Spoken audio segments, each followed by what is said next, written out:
Hey guys, hope everybody's doing well and had a happy new year.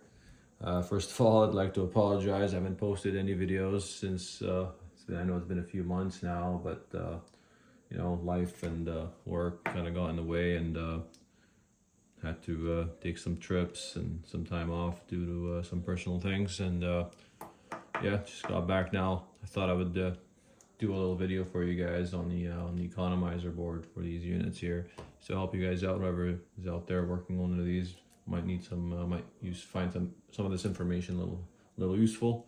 So let's just get right to it. Just zoom in here a little bit. So here's the Johnson Controls York economizer module over here. This is what you would find on any of these rooftop units, York ducted systems, rooftop units these days.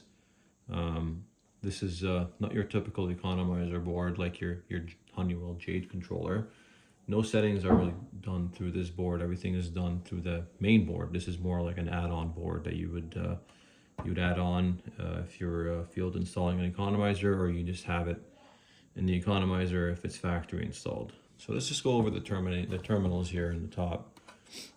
So on the top right hand corner here, we have our hot and common. So your 24 volts in common. Of course, when you got 24 volts here. Next over here where it says LED, you got your power LED.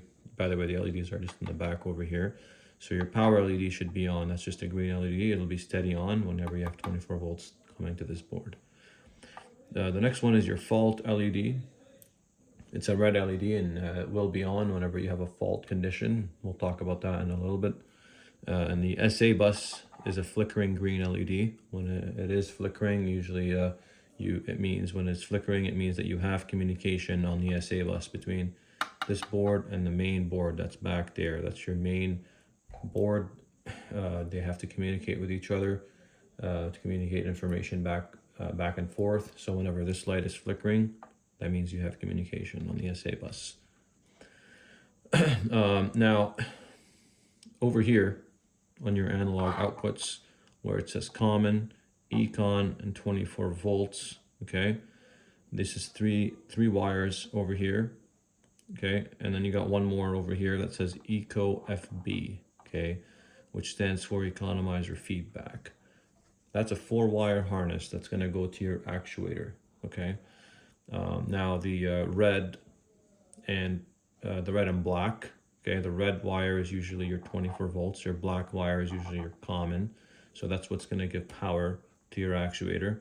And then your control voltage is going to be through this econ terminal, which is usually a gray wire.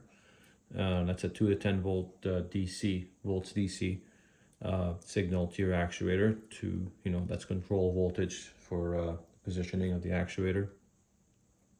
Now, of course, to test, you would go from either the red to common to measure your power voltage to the actuator.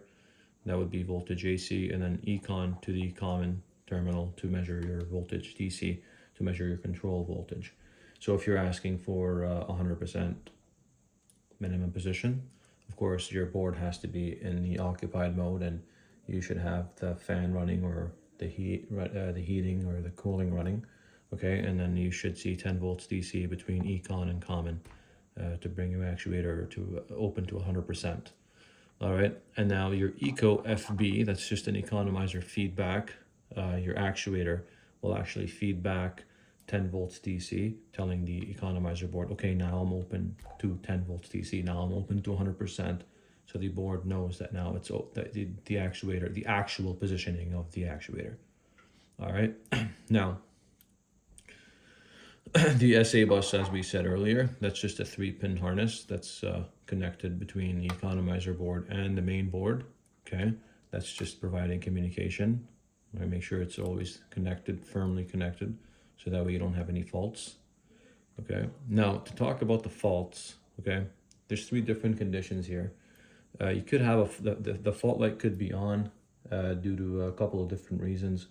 One, it could be because the plug on either side is either unplugged or I guess you can say loose.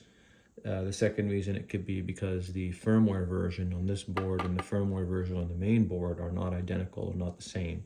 That can cause a miscommunication. So then that red light will be on. If they're not on the same firmware version, they're not going to be able to communicate with each other. So you got to make sure that this board and the main board are on the same version, firmware version. If they're not, you have to update it. You'll have to update the main board. Okay. Now to check the versions, you'll have to check it through the main board on the little screen. There is how you check the version under the controller menu. Okay, that's where you check the versions on both boards.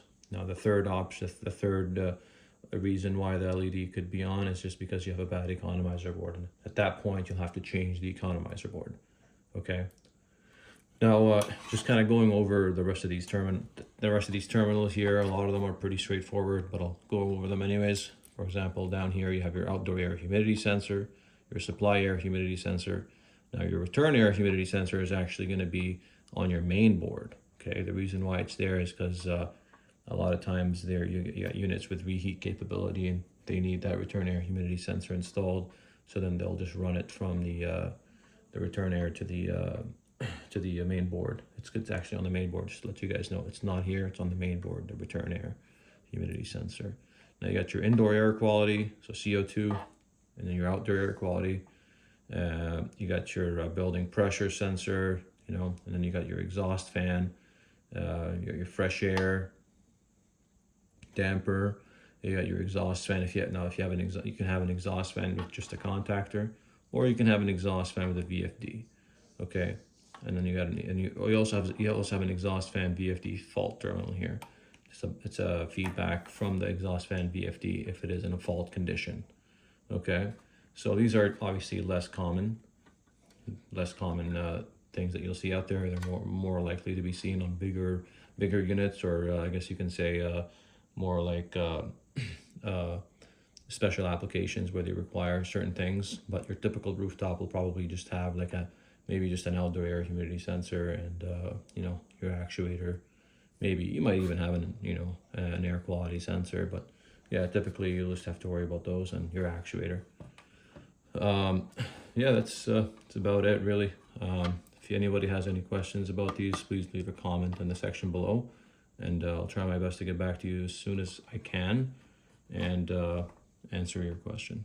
Thank you very much. Take care.